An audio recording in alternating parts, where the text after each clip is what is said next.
Historic letter written by Pontius Pilate to Tiberius Caesar. Greeting. The events of the last few days in my providence have been of such a character that I will give the details in full as they occurred, as I should not be surprised if, in the course of time, they may change the destiny of our nation, for it seems of late that all the gods have ceased to be propitious. I am almost ready to say, cursed be the day that I succeeded Valerius Falcius in the government of Judea, for since then my life has been one of continual uneasiness and distress. On my arrival at Jerusalem I took possession of the Praetorium, and ordered a splendid feast to be prepared, to which I invited the Tetrarch of Galilee, with the high priest and his officers. At the appointed hour no guest appeared. This I considered an insult offered my dignity, and the whole government which I represent. A few days later, the high priest designed to pay me a visit. His deportment was grave and deceitful. He pretended that his religion forbade him and his attendants to sit at the table of the Romans, and eat and offer libations with them, but this was only a sanctimonious seeming, for his very countenance betrayed his hypocrisy. Although I thought it expedient to accept his excuse, from that moment I was convinced that the conquered had declared themselves the enemy of the conquerors, and I would warn the Romans to beware of the high priests of this country. They would betray their own mother to gain office and a luxurious living. It seems to me that, of conquered cities, Jerusalem is the most difficult to govern. So turbulent are the people that I live in momentary dread of an insurrection. I have not soldiers sufficient to suppress it. I had only 1 centurion and 100 men at my command. I requested a reinforcement from the prefect of Syria, who informed me that he had scarcely troops sufficient to defend his own province. An insatiate thirst for conquest to extend our empire beyond the means of defending it, I fear, will be the cause of the final overthrow of our whole government. I live secluded from the masses, for I do not know what those priests might influence the rabble to do, yet I endeavored to ascertain, as far as I could, the mind and standing of the people. I was told it was Jesus. Among the various rumors that came to my ears there was one in particular that attracted my attention. A young man, it was said, appeared in Galilee preaching with a noble unction and new law in the name of God who had sent him. At first I was apprehensive that his design was to stir up the people against the Romans, but my fears were soon dispelled. Jesus of Nazareth spoke rather as a friend of the Romans than of the Jews. One day in passing by the place of Siloam, where there was a great concourse of people, I observed in the midst of the group a young man who was leaning against a tree, calmly addressing the multitude. I was told it was Jesus.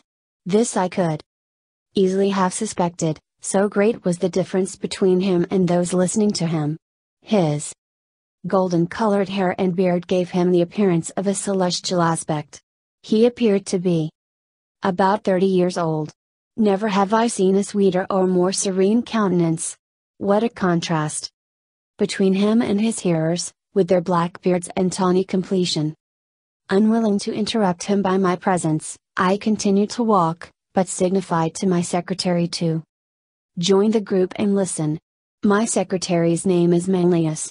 He is the grandson of the chief of the conspirators who encamped in Etruria waiting for Catiline. Manlius had been for a long time an inhabitant of Judea, and is well acquainted with the Hebrew language. He was devoted to me and worthy of my confidence. On entering the Praetorium I found Manlius, who related to me the words Jesus had pronounced at Siloam. Never have I read in the works of the philosophers anything that can compare to the maxims of Jesus. One of the rebellious Jews, so numerous in Jerusalem, having asked Jesus if it was lawful to give tribute to Caesar, he replied, "Render unto Caesar the things that belong to Caesar, and unto God the things that are God's." I extended to him my protection. It was on account of his sayings that I granted so much liberty to the Nazarene, for it was in my power to have him arrested, and exiled to Pontus, but that would have been contrary to the justice which has always characterized the Roman government in all its dealings with men. This man was neither seditious nor rebellious. I extended to him my protection, unknown perhaps to himself. He was at liberty to act, to speak, to assemble and address the people, and to choose disciples, unrestrained by any praetorian mandate. Should it ever happen, may the gods avert the omen, should it ever happen, I say that the religion of our forefathers will be supplanted by the religion of Jesus, it will be to this noble toleration that Rome shall owe her premature death. While I, miserable wretch, will have been the instrument of what the Jews call providence, and we call destiny. This unlimited freedom granted to Jesus provoked the Jews, not the poor, but the rich and powerful. It is true that Jesus was severe on the latter, and this was a political reason, in my opinion, for not restraining the liberty of the Nazarene. Scribes and Pharisees, he would say to them, you are a race of vipers, you resemble painted sepulchres, you appear well unto men, but you have death within you. At other times he would sneer at the alms of the rich and proud, telling them that the mite of the poor was more precious in the sight of God. Complaints were daily made at the Praetorium against the insolence of Jesus. I was even informed that some misfortune would befall him, that it would not be the first time that Jerusalem had stoned those who called themselves prophets. An appeal would be made to Caesar. However, my conduct was approved by the Senate, and I was promised a reinforcement. After the termination of the Parthian War, being too weak to suppress an insurrection, I resolved upon adopting a measure that promised to restore the tranquility of the city without subjecting the Praetorium to humiliating concession. I wrote to Jesus requesting an interview with him at the Praetorium. He came. You know that in my veins flows the Spanish mixed with Roman blood, as incapable of fear as it is of weak emotion. When the Nazarene made his appearance, I was walking in my basilica, and my feet seemed fastened with an iron hand to the marble pavement, and I trembled in every limb as does a guilty culprit, though the Nazarene was as calm as innocence itself. When he came up to me he stopped, and by a signal sign he seemed to say to me, I am here, though he spoke not a word. For some time I contemplated with admiration and awe this extraordinary type of man, a type unknown to our numerous painters, who have given form and figure to all the gods and the heroes. There was nothing about him that was repelling in his character, yet I felt too awed and tremulous to approach him. Jesus, said I unto him at last, and my tongue faltered, Jesus of Nazareth, for the last 3 years I have granted you ample freedom of speech, nor do I regret it. Your words are those of a sage. I know not whether you have read Socrates or Plato, but this I know, there is in your discourses a majestic simplicity that elevates you far above those philosophers. The Emperor is informed of it, and I, his humble representative in this country, am glad of having allowed you that liberty of which you are worthy. However, I must not conceal from you that your discourses have raised up against you powerful and inveterate enemies. Nor is this surprising. Socrates had his enemies, and he fell victim of their hatred. Yours are doubly incensed against you on account of your discourses being so severe upon their conduct, against me on account of the liberty I have afforded you. They even accuse me of being indirectly leagued with you for the purpose of depriving the Hebrews of the little civil power which Rome has left them. My request, I do not say in order, is, that you be more circumspect and moderate in your discourses in the future, and more considerate of them, lest you arouse the pride of your enemies, and they raise against you the stupid populace, and compel me to employ the instruments of law. The Nazarene calmly replied, Prince of the earth, your words proceed not from true wisdom. Say to the torrent to stop in the midst of the mountain gorge, it will uproot the trees of the valley. The torrent will answer you that it obeys the laws of nature and the Creator. God alone knows whither flow the waters of the torrent. Verily I say unto you, before the rose of Sharon blossoms, the blood of the just shall be spilt.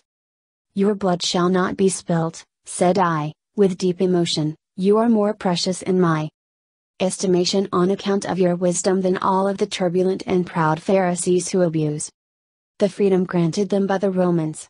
They conspire against Caesar, and convert his bounty into fear, impressing the unlearned that Caesar is a tyrant and seeks their ruin.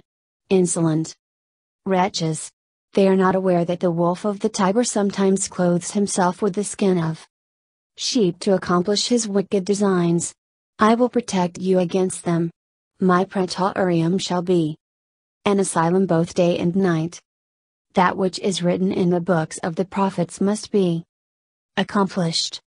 Jesus carelessly shook his head, and said with a grave and divine smile, when the day shall come there will be no asylums for the Son of Man, neither in the earth nor under the earth. The asylum of the just is there, pointing to the heavens. That which is written in the books of the prophets must be accomplished. Young man, I answered mildly, you will oblige me to convert my requests into an order. The safety of the province which has been confided to my care requires it. You must observe more moderation in your discourses. Do not infringe my order. You know the consequences. May happiness attend you. Farewell. I came not to bring war into the world, but peace, love and charity. Prince of the earth, replied Jesus. I come not to bring war into the world, but peace, love and charity.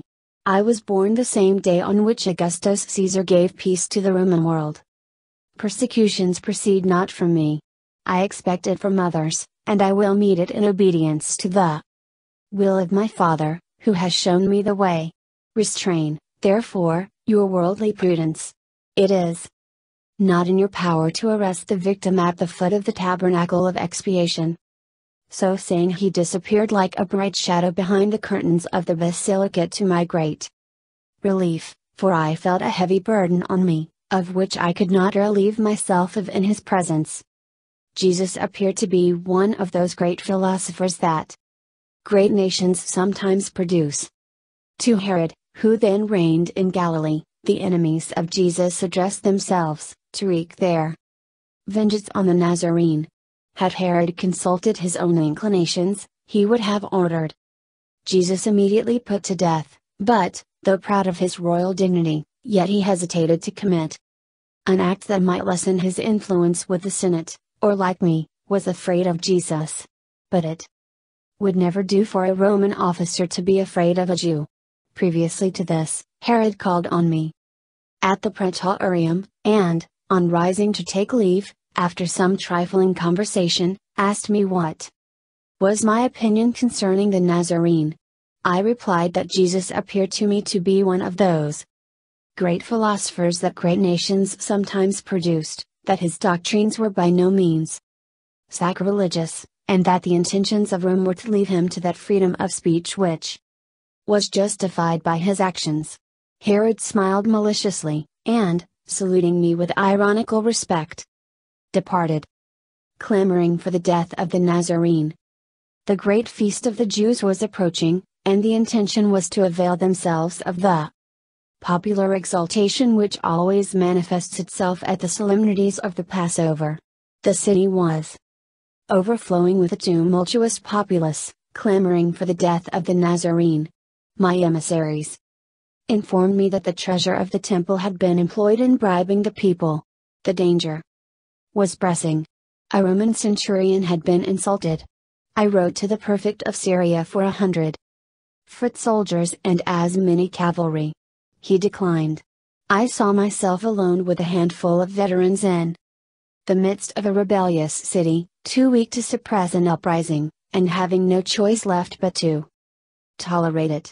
They had seized upon Jesus, and the seditious rabble, although they had nothing to fear from the praetorium, believing, as their leaders had told them, that I winked at their sedition, continued vociferating, "Crucify him!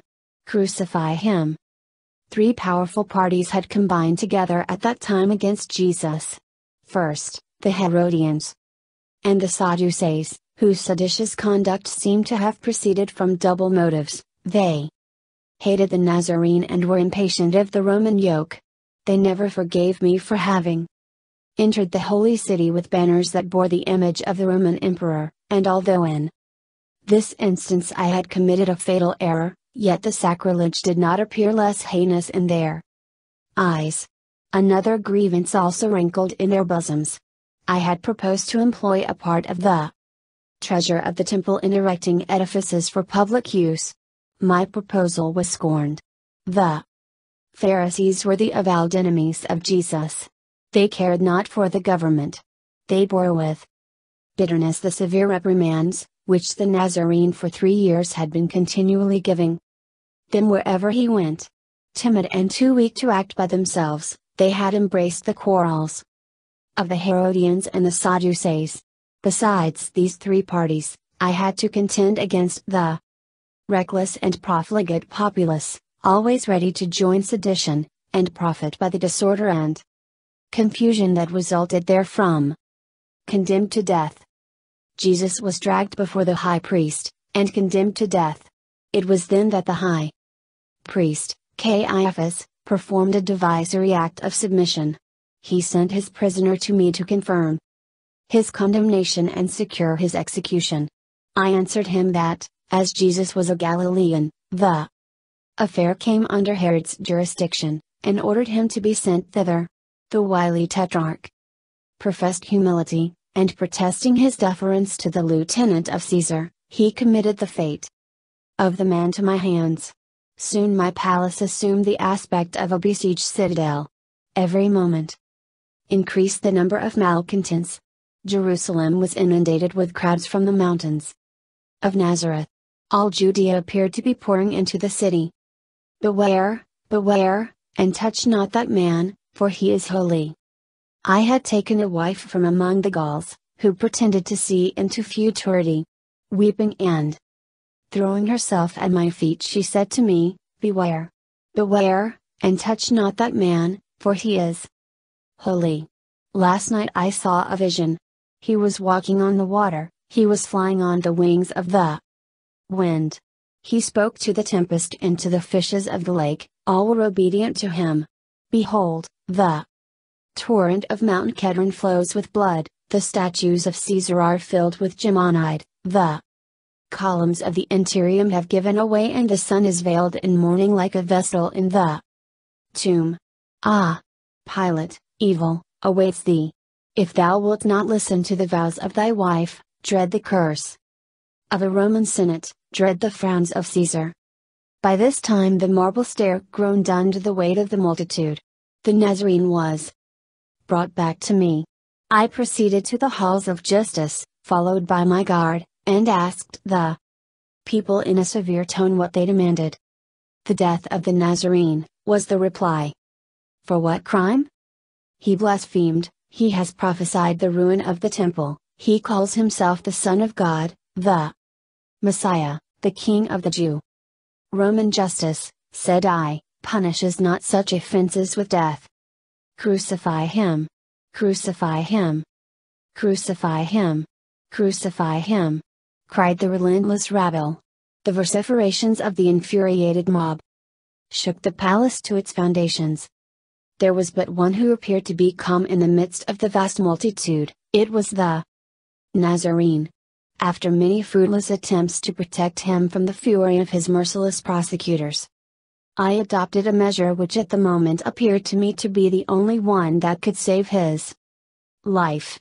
I proposed a measure, as it was their custom to deliver a prisoner on such occasions, to release Jesus and let him go free, that he might be the scapegoat, as they called it, but they said, Jesus must be crucified. I then spoke to them of the inconsistency of their course as being incompatible with their laws, showing that no criminal judge could pass sentence on a criminal unless he had fasted 1 whole day, and that the sentence must have the consent of the Sanhedrin, and the signature of the president of that court, that no criminal could be executed on the same day his sentence was fixed, and the next day, on the day of his execution, the Sanhedrin was required to review the whole proceeding. Also, according to their law, a man was stationed at the door of the court with a flag, and another a short way off on horseback to cry the name of the criminal and his crime, and the names of his witnesses, and to know if anyone could testify in his favor, and the prisoner on his way to execution had the right to turn back 3 times, and to plead any new thing in his favor. I urged all these pleas, hoping they might awe them into subjection, but they cried, "Crucify him! Crucify him!" I then called for a basin, and washed my hands. I then ordered Jesus to be scourged, hoping this might satisfy them, but it only increased their fury. I then called for a basin, and washed my hands in the presence of the clamorous multitude, thus testifying that in my judgment Jesus of Nazareth had done nothing deserving of death, but in vain. It was his life these wretches thirsted for. Often in our civil commotions have I witnessed the furious anger of the multitude, but nothing could be compared with what I witnessed on this occasion. It might have been truly said that all the phantoms of the infernal regions had assembled at Jerusalem. The crowd appeared not to walk, but to be borne off and whirled as a vortex, rolling along in living waves from the portals of the Praetorium even into Mount Zion, with howling screams, shrieks, and vociferations such as were never heard in the seditions of the Pannonia, or in the tumults of the Forum. By degrees the day darkened like a winter's twilight, such as had been at the death of the great Julius Caesar. It was likewise the Ides of March.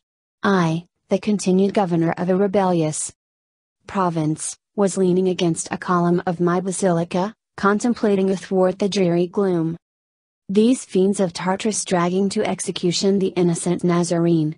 All around me was deserted. Jerusalem had vomited forth her indwellers through the funeral gates that leads to Germanica. An air of desolation and sadness enveloped me. My guards had joined the cavalry, and the centurion, with a distressed play of power, was endeavoring to keep order. I was left alone, and my breaking heart admonished me that what was passing at that moment appertained rather to the history of the gods, than that of men. A loud clamor was heard proceeding from Golgotha, which, borne on the winds, seemed to announce an agony such as was never heard by mortal ears. Dark clouds lowered over the pinnacle of the temple, and setting over the city covered it as with a veil. So dreadful were the signs that men saw both in the heavens and on the earth that Dionysius the Areopagite is reported to have exclaimed, "Either the author of nature is suffering or the universe is falling apart." Whilst these appalling scenes of nature were transpiring, there was a dreadful earthquake in Lower Egypt, which filled everybody with fear, and scared the superstitious Jews almost to death. It is said Balthasar, an aged and learned Jew of Antioch, was found dead after the excitement was over. Whether he died from alarm or grief is not known. He was a strong friend of the Nazarene. The sacrifice was consummated. Near the first hour of the night I threw my mantle around me, and went down into the city toward the gates of Golgotha. The sacrifice was consummated.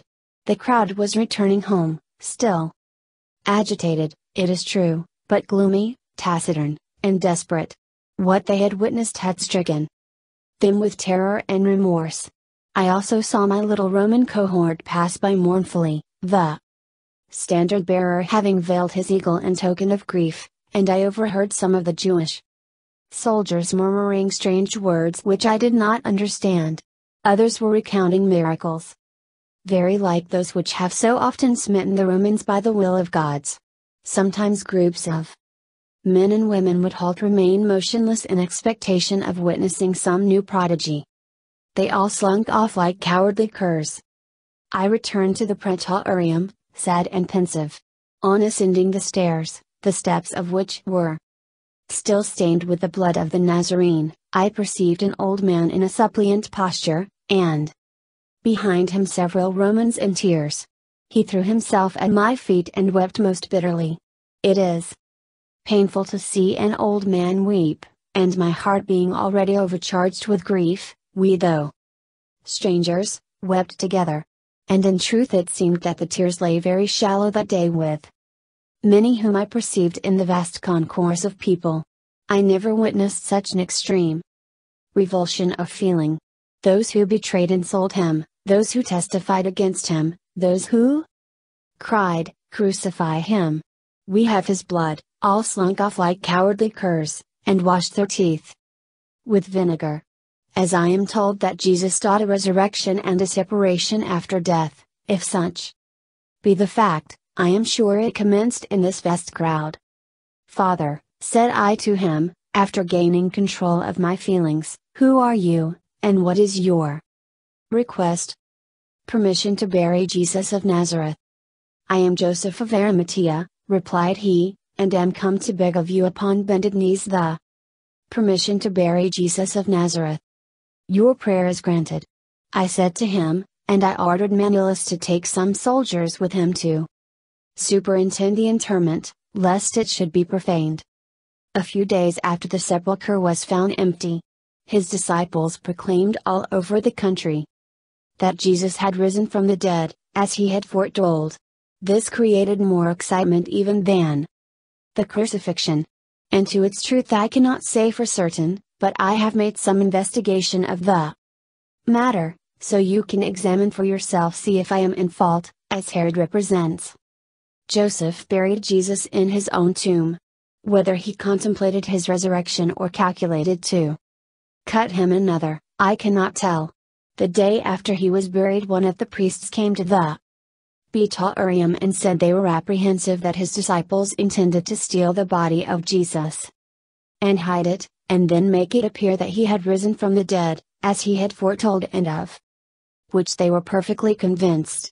I sent him to the captain of the royal guard, Malchus, to tell him to take the Jewish soldiers, and place as many around the sepulchre as were needed. Then if anything should happen they could blame themselves, and not the Romans. When the great excitement arose about the sepulchre being empty, I felt a deeper solicitude than ever. I sent for Malchus, who told me he had placed his lieutenant, Ben Isham, with 100 soldiers, around the sepulchre. He told me that Isham and the soldiers were very much alarmed at what had occurred there that morning. I sent for this man Isham, who related to me, as near as I can recollect, the following circumstances. He said that at about the beginning of the 4th watch, he saw a soft and beautiful light over the sepulchre. He at first thought the women had come to embalm the body of Jesus, as was their custom, but he could not see how they had gotten through the guards. While these thoughts were passing through his mind, behold, the whole place was lighted up, and there seemed to be crowds of the dead in their grave clothes.